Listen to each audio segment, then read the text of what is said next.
To make room for her niece, my VP fired me, saying I was too slow. As security walked me out, I saw the niece at my desk preparing for the launch. I just texted the CEO. The launch fails in 10 minutes. Good luck. His reply came instantly. Don't leave the building. I stood there for a moment, the words flashing on my phone screen like a warning sign. I could almost hear the hum of the fluorescent lights overhead. The soft click of my boots against the polished floor, as security escorted me down the hallway. It felt surreal, like a bad dream I couldn't wake up from. My desk, the one I'd spent the last 10 years building, was now a stage for Jessica. She was sitting there with a smile on her face, all wide-eyed and enthusiastic, wearing that ridiculous, girl boss sweater that had become her uniform.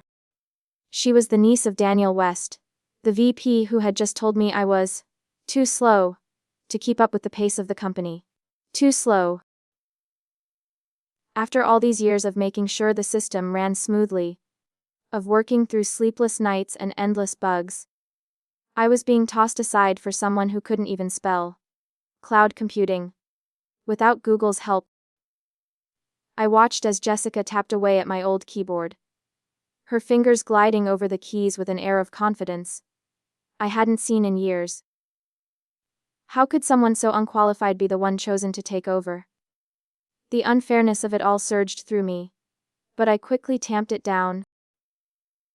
Anger wouldn't help me now. As they pushed me toward the elevator, I couldn't help but feel the sting of humiliation. This wasn't just about being fired, it was about being discarded. They were treating me like an outdated piece of equipment, replacing me with a shiny new toy they thought would work better. And I had no doubt it was going to crash and burn. I reached into my pocket and pulled out my phone, quickly typing a message to Marcus Stone, the CEO of the company. I knew the odds were slim that he'd even read it, let alone respond. But I had to try. The launch fails in 10 minutes. Good luck. A few moments later, my phone buzzed again. His reply was instantaneous. Don't leave the building. I could almost hear the urgency in his words, even though they were just letters on a screen. For the first time since I'd been escorted out, I felt something other than shock or anger, something like resolve. Maybe I could fix this. Maybe I could prove to him, to the company, that firing me was a mistake. But I had to act fast. I glanced up at the lobby as we arrived. The noise of the office seemed distant now, muffled by the weight of my thoughts. There was no one left to talk to, no team to support me, no allies in sight. Just me, alone, walking out of the place I'd dedicated my life to. But I wasn't done yet. I wasn't going to let Jessica, or anyone else, ruin what I'd spent years building. Security stopped by the door, nodding politely as I turned back to glance at my desk, one last time. Jessica had no idea what she was about to destroy. But I did. And I wasn't about to let it happen. The elevator doors closed behind me, the cold steel walls closing in. As the lift descended, I couldn't shake the feeling that something bigger than just a job was on the line. This was my chance, not just to save the launch, but to make sure the people who'd wronged me knew that I was not someone you could just push aside. I reached for my pack of cigarettes and lit one, leaning against the elevator wall. The familiar taste of smoke in my lungs steadied my nerves. This wasn't over, not by a long shot. The elevator dinged, and I stepped off, ready to take whatever came next. I stood in the lobby, staring at the elevator doors that had just closed behind me. The soft buzz of the fluorescent lights above felt louder now, more oppressive.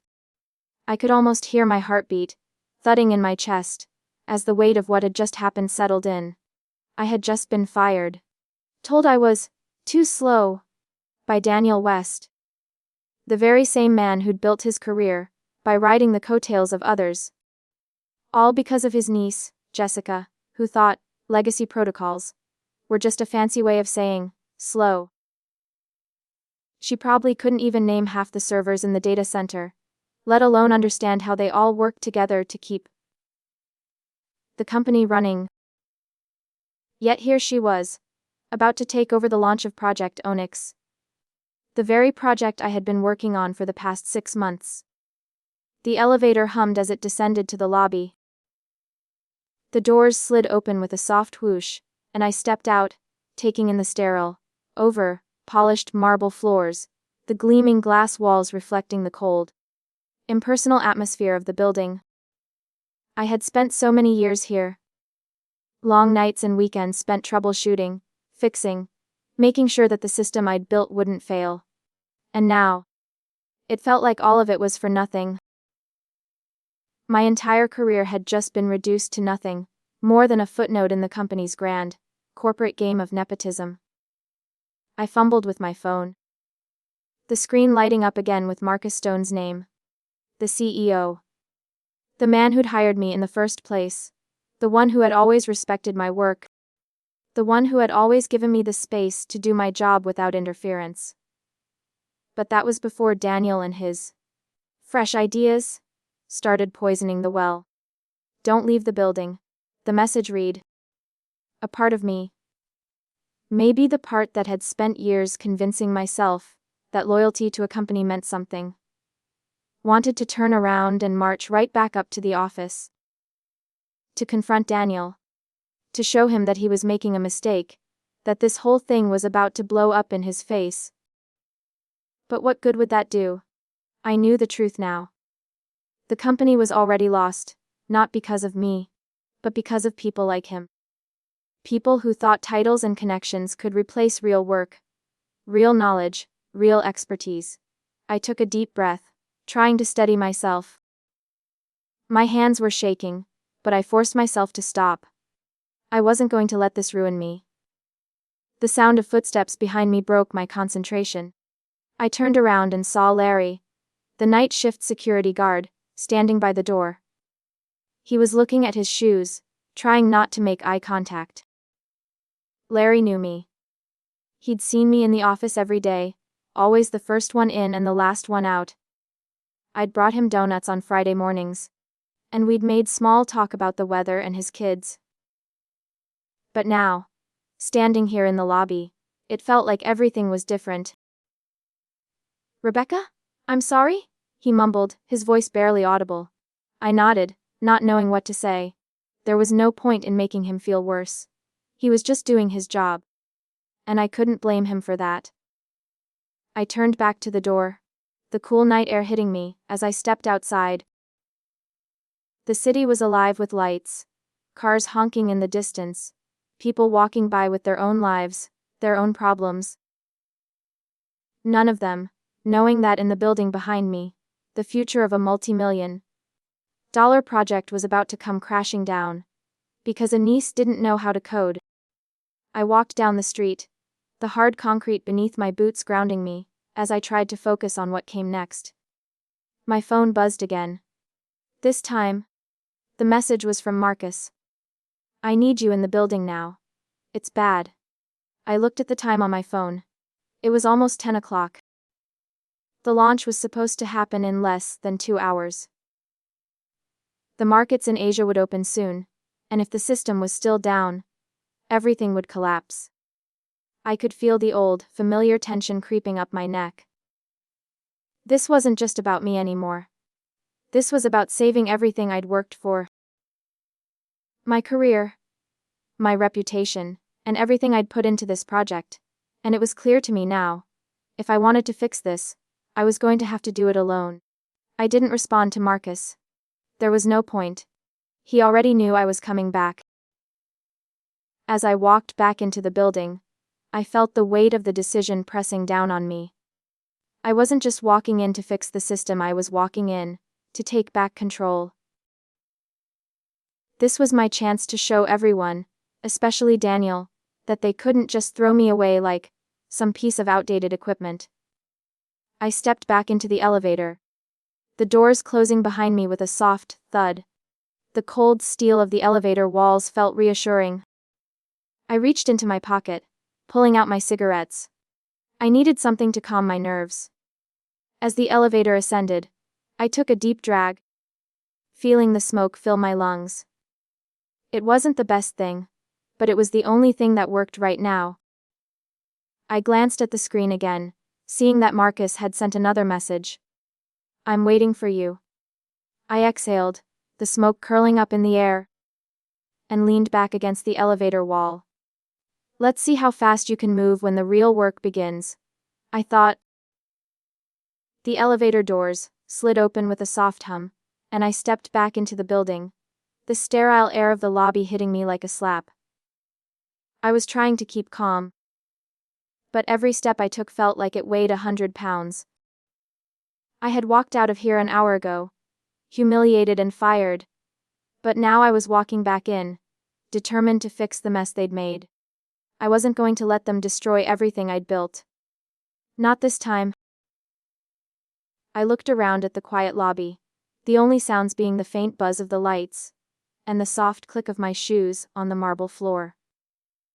There was no one here, no team to rely on, no support, just me. I checked my phone again.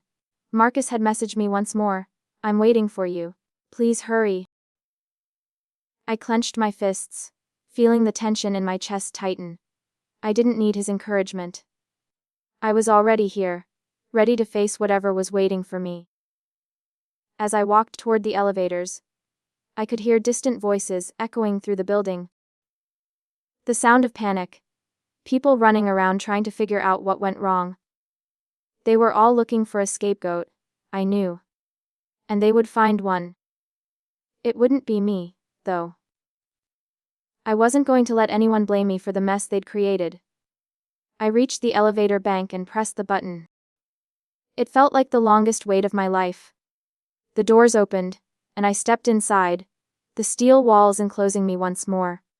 My stomach was a knot of anxiety. I should have been angry, but it wasn't anger that filled me. It was something colder, something sharper. I didn't have time for anger. What I had time for was fixing this.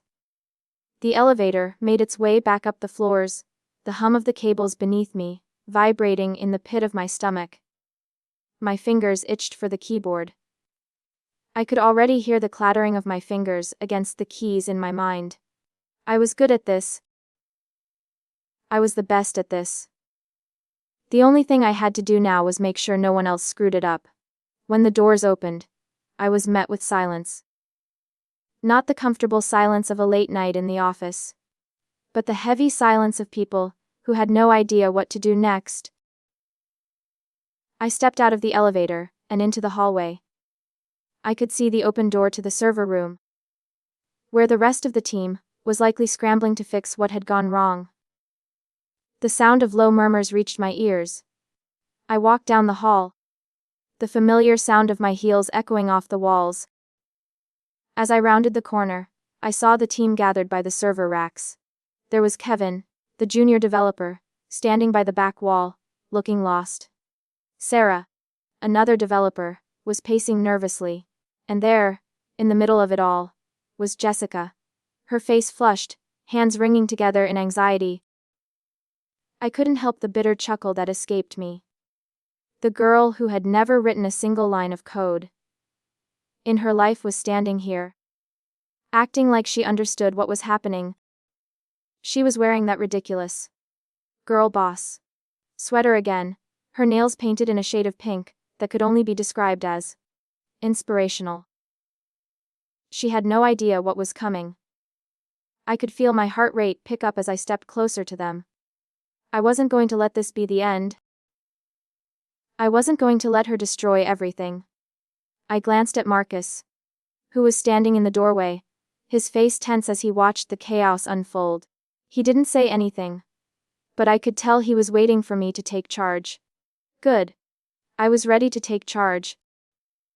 I walked up to Jessica, ignoring the way she stiffened as I approached. I looked at the monitor she was standing over. The dashboard was a mess, red bars flashing, warning signs everywhere. This was bad. Worse than bad. She had managed to break the system in a way I hadn't thought possible. What happened? I asked, my voice calm, but every word felt like a weight in the air. Jessica looked up at me.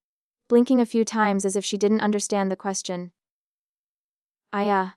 I was just trying to make it run faster, she said, her voice shaky.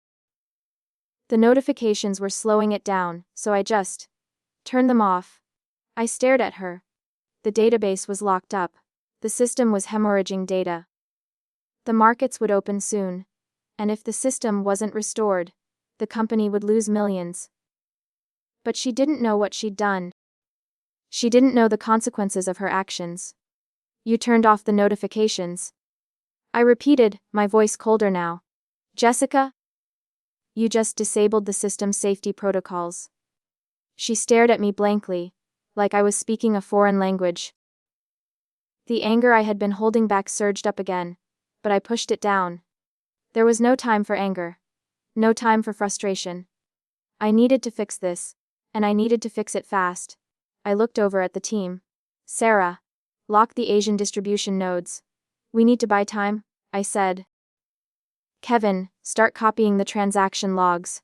Don't parse them, just raw copy. I could see the hesitation in their eyes. They were scared. Unsure if they could do what I was asking. They were used to me being in charge, but now that I wasn't the one officially in charge anymore, they weren't sure if they should follow me.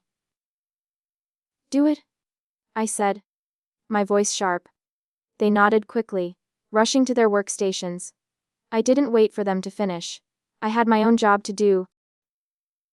I turned back to the server, my mind already working through the steps in my head. I didn't have time to babysit them.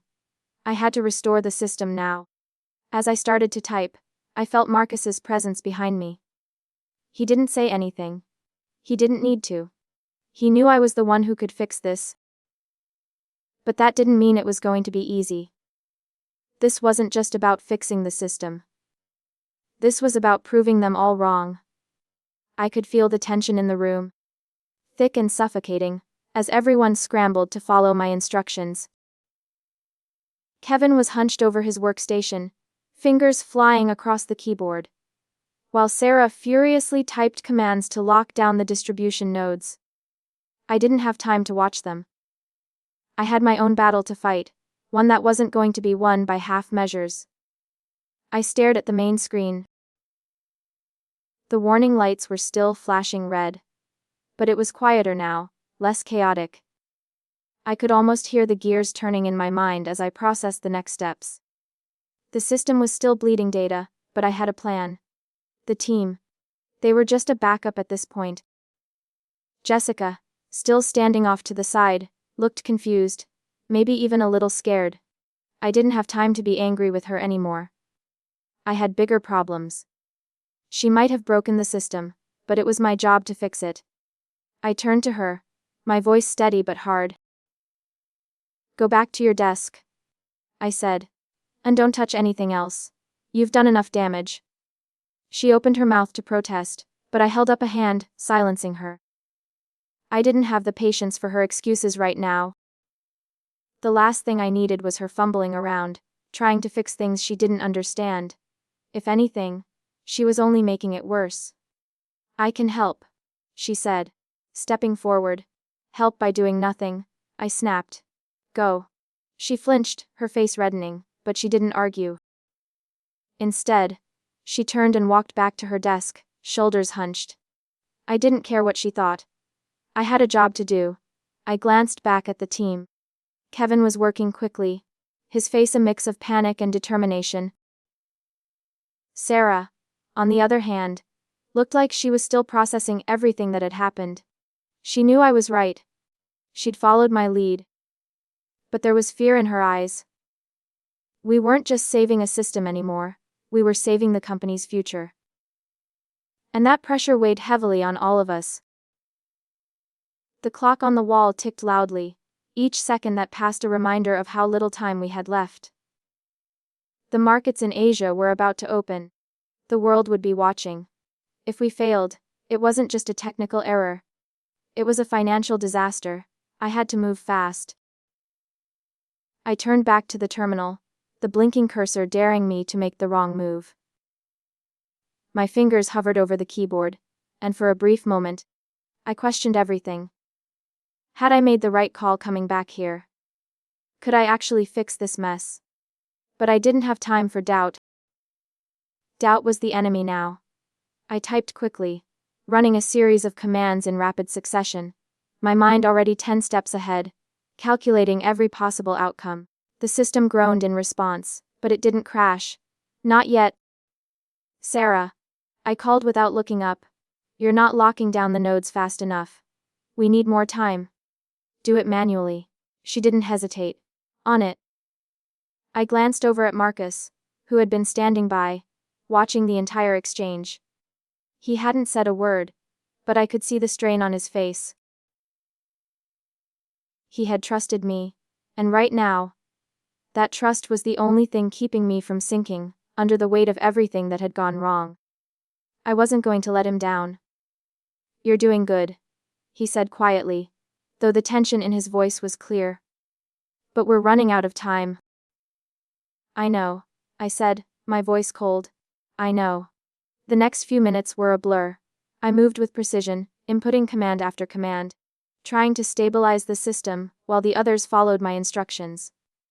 We were making progress, but it wasn't enough. Not yet. Jessica's presence in the corner of my mind nagged at me. She had no business being here, no business taking over my work, but I couldn't focus on her now. I had bigger problems. I had to save Onyx. I had to save everything I'd spent the last 10 years building. The server's hum was deafening now, a constant background noise as I typed, my hands moving faster than my thoughts. Every keystroke was a gamble. One wrong move and everything would fall apart. But I couldn't afford to hesitate. I couldn't afford to be wrong. Finally, after what felt like hours, the screen flickered. The red warning lights turned to yellow, then to green. The system wasn't fixed yet. But it was stable enough for now. I leaned back in my chair, letting out a breath I hadn't realized I'd been holding. The pressure in my chest didn't fully lift. But for the first time since I walked back into this building, I felt like we might actually make it. We're not done, I said, my voice hoarse. But we've bought ourselves some time. The team let out a collective sigh of relief, but it was short-lived. There was no celebration here. Not yet. We still had a long way to go. Marcus stepped forward, his eyes scanning the screen, looking for any sign that things were actually going to hold. He didn't say anything, but I could see the worry in his eyes. I rubbed my temples, trying to push away the headache building behind my eyes. I need another hour, I said, more to myself than anyone else. If we're going to survive this, we need to make sure the system holds under pressure. Do you think it's going to hold? Marcus asked, his voice quiet. I didn't answer right away. The truth was, I didn't know. But I couldn't let him, or anyone else, see the uncertainty I was feeling. I had to stay in control. It will, I said firmly, it has to. And that was the hardest part of all. Convincing myself that I could pull this off, when every part of me felt like I was just a step away from failing. But I couldn't think about failure. Not now. We just need to make sure no one touches anything until I give the word, I added, looking around at the team. We're close, but we're not there yet. Everyone nodded, and with that, we got back to work, each of us moving faster, more determined than ever. The clock was still ticking, and we didn't have much time left. But for the first time since this nightmare began, I felt like we might actually pull this off. The real test was still ahead of us. But I was ready for it. The minutes passed slowly, each one stretching longer than the last. I could feel the tension in the room building. Again, the way it always does before a crisis is either fixed or detonated. We were in the eye of the storm now, and I could sense that we were close to either a breakthrough or complete collapse. The screen in front of me was quiet for now, but I knew the calm was only temporary. I glanced over at the rest of the team. Kevin was still glued to his screen, typing furiously. his eyes wide with the kind of fear that only comes when you're juggling something so delicate it could break at any moment. Sarah was pacing again, trying to get control of her nerves. Even though they were following my instructions, I could tell that they didn't fully understand what was at stake. I turned back to the console. The flashing red warning lights still there. But now with a different meaning. They weren't just alerts anymore. They were a countdown. A reminder that every second wasted brought us closer to the failure I had been trying to prevent since the moment I walked back into this building. The smell of coffee lingered in the air, the only scent in the sterile, cold space. It wasn't much, but it reminded me that at least I was still here, still breathing, still fighting. "Rebecca!" Marcus called from behind me, his voice barely audible above the hum of the server. He had been watching, silent, for the last several minutes. I turned to face him. "Marcus, I need more time," I said without hesitation. "I need another 20 minutes to make sure everything holds." His face tightened, the weight of his own responsibilities pressing down on him. "We don't have that long," he said. "The Asian markets are opening soon. If we don't stabilize this, we're looking at catastrophic losses. You know that." I nodded. "I know. I'm not asking for 20 minutes to waste. I'm asking for it to make sure we don't go down in flames." Marcus didn't say anything for a moment. I could see the gears turning in his head, weighing the situation. He didn't trust me fully, not yet, but I could feel the shift. I had earned a sliver of his trust with every keystroke, every move I made to keep this ship from sinking. Finally, he sighed, his shoulders slumping. "All right," he said. "Do what you need to do. I'll handle the external pressure. But if this fails..." "If this fails..." I interrupted. "I'm not going to let it fail." He didn't argue. He didn't need to. He knew by now that I wasn't backing down. I turned back to the terminal. The cursor blinked at me, mocking me with its silent persistence. I could hear the faint sound of footsteps approaching, and I didn't have to look up to know it was Jessica. She had been hovering near the doorway, watching us all. I could feel her eyes on my back, waiting for me to slip up, to show some sign of weakness. I didn't give her the satisfaction. "Are you sure it's too late?" she asked from behind me, her voice high, pitched and anxious. I could just "Go back to your desk," I said, my voice calm but firm. "You've done enough damage already. Let the experts handle this." She hesitated, then walked away, her footsteps quick and unsure. I didn't need to watch her. I couldn't afford to. The team was working faster now, the panic starting to recede as they followed my instructions. Kevin was syncing the logs. Sarah was coordinating with the other regional teams to keep them in the loop. And I was already drafting the emergency fixes. We needed to patch the system before it could collapse again. But we weren't done. Not by a long shot. I glanced at the clock on the wall. Time was running out. I could feel it pressing down on me, suffocating me with the urgency of the moment. The longer we took, the less chance we had of avoiding disaster. I turned back to the screen, my hands shaking ever so slightly. It wasn't fear though.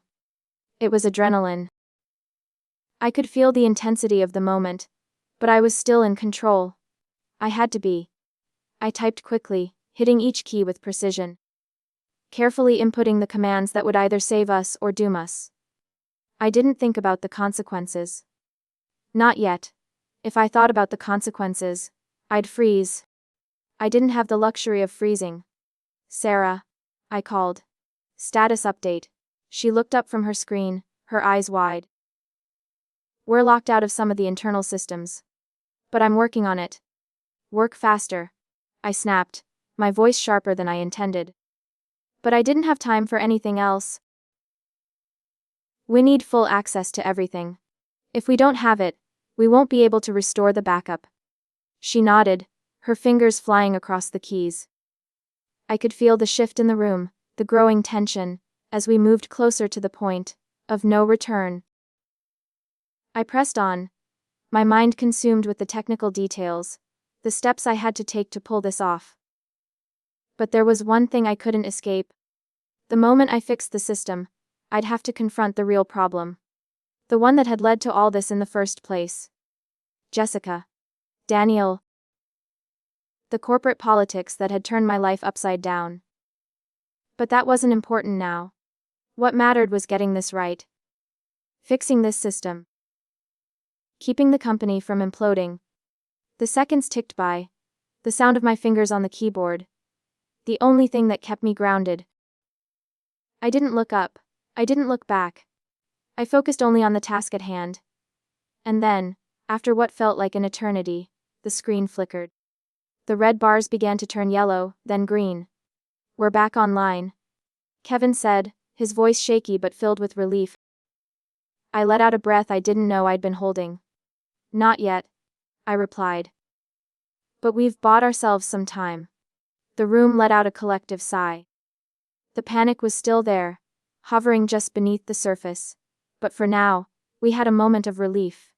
I turned back to Marcus. He didn't say anything. He didn't need to. He knew. We weren't out of the woods yet. But we were close. And for the first time since I'd come back into this building, I felt like we might actually pull this off. "Get ready," I said, turning back to the team. "This isn't over." None of us were under any illusions. We had survived this round. But the next challenge was just around the corner. I sat there for a moment, the room still as the silence enveloped us. The system was back online, but we were far from being out of danger. My fingers hovered above the keyboard, the reality of our situation sinking in. We had made it through the immediate crisis, but now the real challenge began. The pressure was still there, weighing down on us all. Marcus was standing by the door, watching me intently. I could see the wariness in his eyes. He hadn't said much in the last few minutes, but I knew he was counting on me to fix this mess. His silence wasn't just waiting. It was a sign that he trusted me to lead. He didn't say it outright, but it was there in the way he looked at me. The weight of it was almost too much to bear, but I wasn't about to let him down. "Not now. You're good for now," Marcus said, breaking the silence. "But the pressure's building.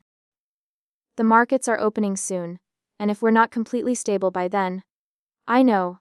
I cut him off, my voice steady despite the storm of thoughts racing through my mind. "I'm not done yet. We've got time for now. But we need to lock everything down and make sure it holds."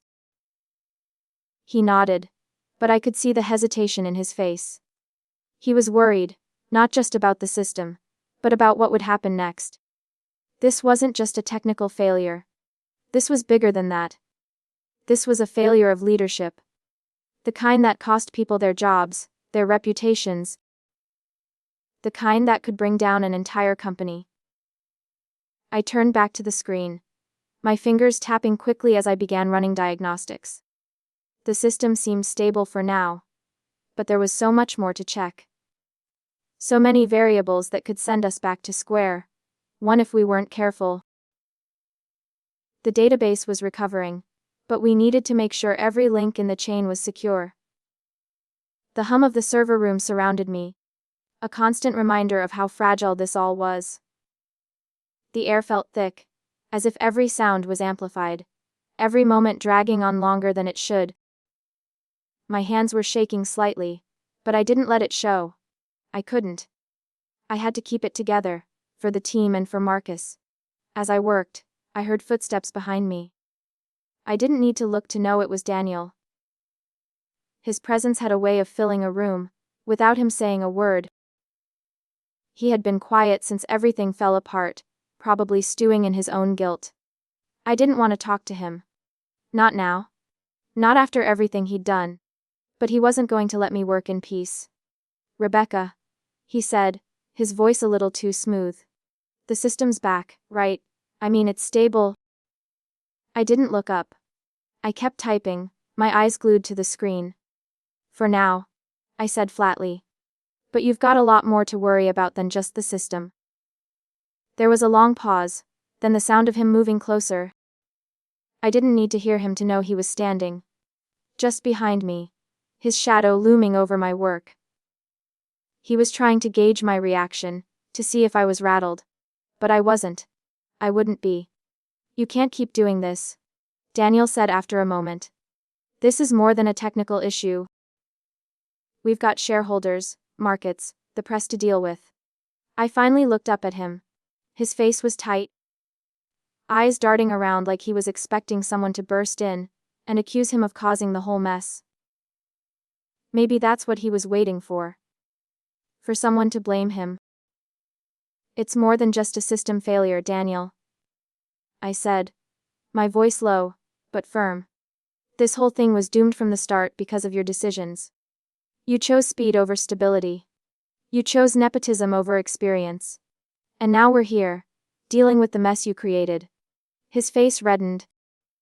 I'm just trying to fix it. We all are. No, I replied, standing up. You're trying to save your job. You're trying to fix what you broke without taking responsibility for it. You can't just sweep this under the rug. People are going to ask questions. They're going to want to know why this happened. And I'm not the one who's going to cover for you. Daniel took a step back, visibly thrown by my words. I didn't care. The truth was the truth. He could deny it all he wanted, but the facts were there, written in the logs, in the code. I wasn't gonna let him spin this as someone else's fault. We need to talk to Marcus, I said, turning back to the team. We can't fix this without him on board. We need full transparency. We need to make sure everyone knows exactly what went wrong, and how we're going to fix it.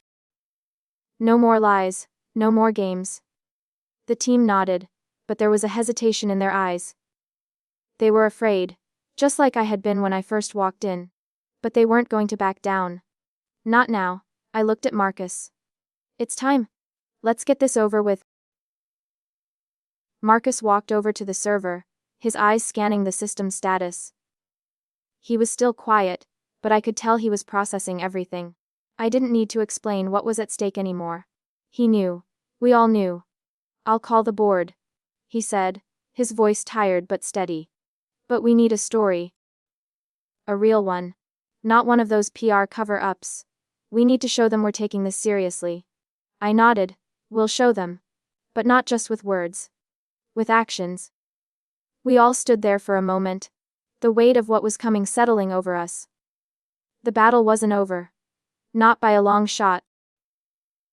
But for the first time in hours, I felt like we might actually have a chance to fix this. And that was something. We're not out of the woods yet, I said, turning back to the team. But we've got a shot. Let's make it count. Marcus looked at me, his face serious. You're right. But we need to move quickly. The air felt thick with the urgency of what was to come. We had just bought ourselves some time, but time was running out. The markets would open soon. And if we didn't stabilize everything, the damage would be irreversible. I turned back to the terminal, ready to continue my work. We were going to do this. And we were going to do it right.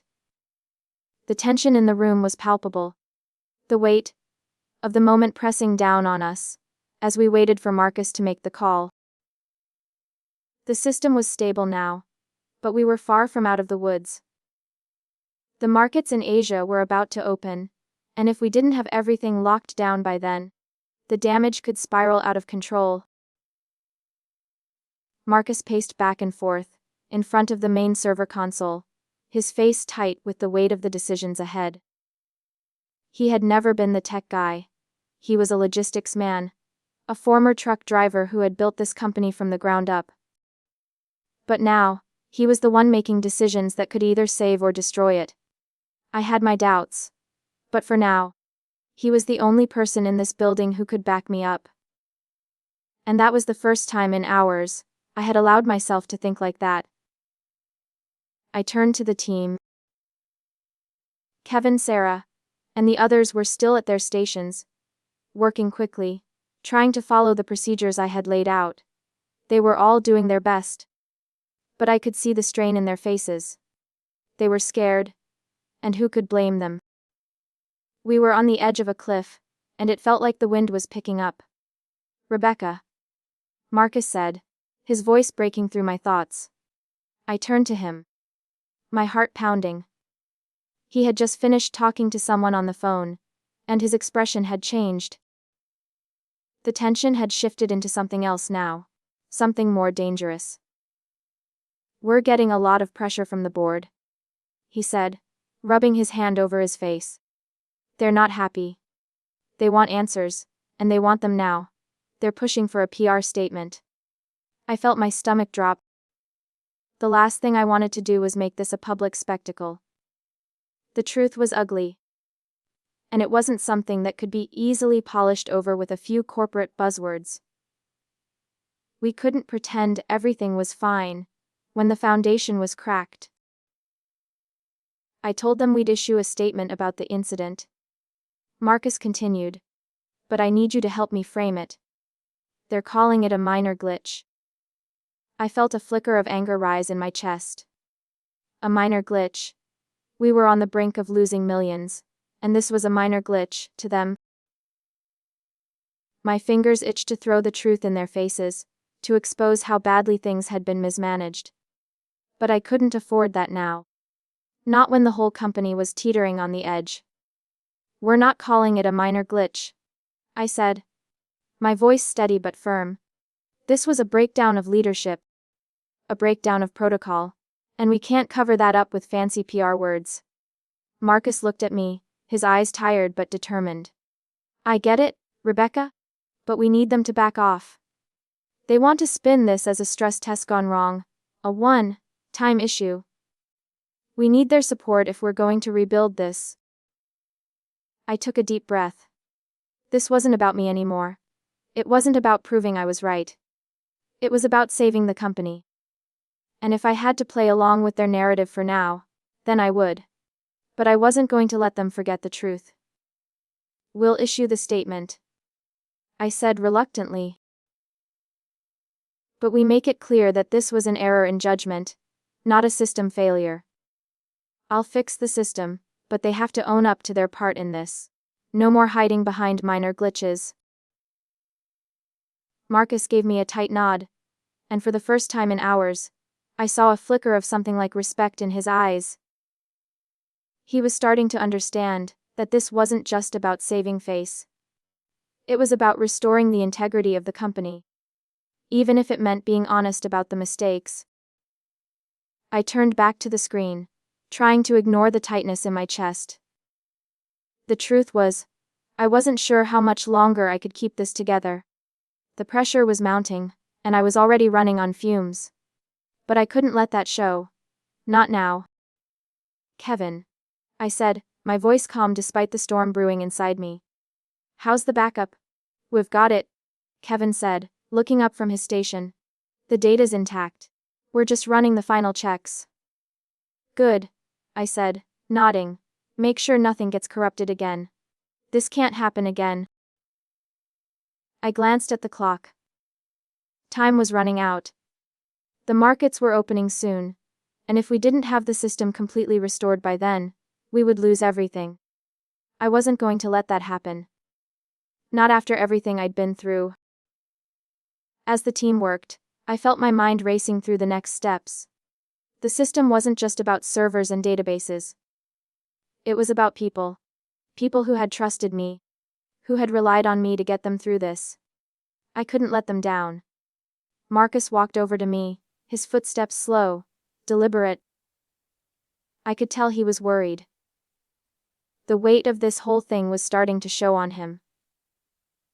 His eyes were heavy, and his shoulders slumped with the exhaustion of the day. "Rebecca," he said quietly, "are we going to make it? Is this going to work?" I looked up at him. For a moment, I wanted to say something reassuring. Something that would make him feel better. But the truth was, I didn't know. I didn't know if we could pull this off. But I couldn't tell him that. Not now. Not when everything was on the line. "We'll make it work," I said, my voice steady, even if my insides were a mess. We have to. Marcus nodded, his jaw tightening. All right. I'll get the board in line. You just fix the damn system. I turned back to the console, my fingers finding the keys again. The weight of Marcus's words hung in the air. This was it. We were running out of time. But I wasn't going to stop. Not now. Not when we were so close to the finish line. I typed, my fingers moving faster now, working through the final steps. We weren't done yet, but we were close. And I wasn't gonna let anyone, or anything stop me from finishing what I'd started. The clock was ticking, but for the first time in hours, I felt like we might actually make it. I sat at my desk, the hum of the server room in the background, the weight of the last few hours pressing on my shoulders. The system was back up and stable, but the feeling of exhaustion hadn't hit me yet. It was almost as if I were waiting for something, as if the final piece was still missing. The markets had opened without incident. We had dodged the first bullet, but I knew that this wasn't over. There was still the fallout to manage. The damage had been done, and now we had to make sure it didn't spread any further. I opened my phone, scrolling through messages from the team, Marcus, and even the board members. They were asking for updates, reassurances, explanations. My thumbs hovered over the screen, the weight of it all making it hard to focus. I didn't owe them answers yet. Not when we were still cleaning up the mess. The door to my office opened, and Marcus walked in, his expression unreadable. He looked worn. Like the last few hours had taken everything out of him. He had that look in his eyes, the one that comes with the realization that everything you've built can fall apart in an instant. You're sure it's stable? He asked. His voice low but steady. I looked up at him, meeting his gaze. I wasn't sure if he was asking about the system or about me. It didn't matter. I was the one who had to answer that question. It's stable, I said. My voice firm, even though doubt lingered in the back of my mind. But we're not out of the woods yet. Marcus nodded, stepping closer to the desk. I know, he said, his tone softening. I don't know what you did, but you pulled this off. I couldn't have done it without you. The words didn't come easily for him, and for a moment, I almost believed them. He wasn't the type to show gratitude. But I wasn't here for thanks. I was here to fix this. And if I had to keep going until I dropped, then that's what I would do. I didn't do it alone, I said quietly, the weight of my own exhaustion starting to settle in. The team helped. We all did. The silence between us lingered for a few seconds before Marcus spoke again. What now? How do we fix the reputation damage? I leaned back in my chair, looking out the window at the city skyline. The world was still turning. Oblivious to the chaos that had almost destroyed everything, I thought about the months of planning, the countless hours spent building the system. All of it could have come crashing down in a single moment if I hadn't stepped in. We own up to the mistakes, I said, my voice steady. No more lies. No more pretending it was a minor glitch. We tell them what really happened. And we fix it, no shortcuts. He was quiet for a moment, processing what I'd said. I could see the gears turning in his head. And you're okay with that? Being open about everything? I don't have a choice, I replied. If we want to rebuild, we have to be honest. The system might be up, but the trust isn't. Marcus looked at me for a long moment, then nodded. All right. We'll do it your way. I'll get the board to agree. I appreciated that he was on board. But I knew this wasn't going to be easy. The board wouldn't take kindly to being told that their shiny new synergy plans had failed because of nepotism. They wouldn't want to hear that the intern they'd put in charge had nearly sunk the company. But it was the truth. And the truth was the only thing that could save us now. I stood up, the weight of the last few hours catching up with me. The adrenaline had worn off, And now I was feeling the exhaustion in every muscle. I hadn't slept, hadn't stopped moving, for hours. But there was still work to do. I couldn't stop now. I'll start drafting the statement, I said, turning back to the screen. We'll get ahead of this before it gets worse. Marcus didn't say anything. He just watched me for a moment before turning to leave. As the door clicked shut behind him, I sank back into my chair, rubbing my eyes. It had been a hell of a day, but we had made it. And now, we had to make sure we didn't lose it all over again. I opened the document I had started on the screen, my fingers finding the keys without thought. There was no room for mistakes anymore. No room for failure. It was time to clean up the mess, for good.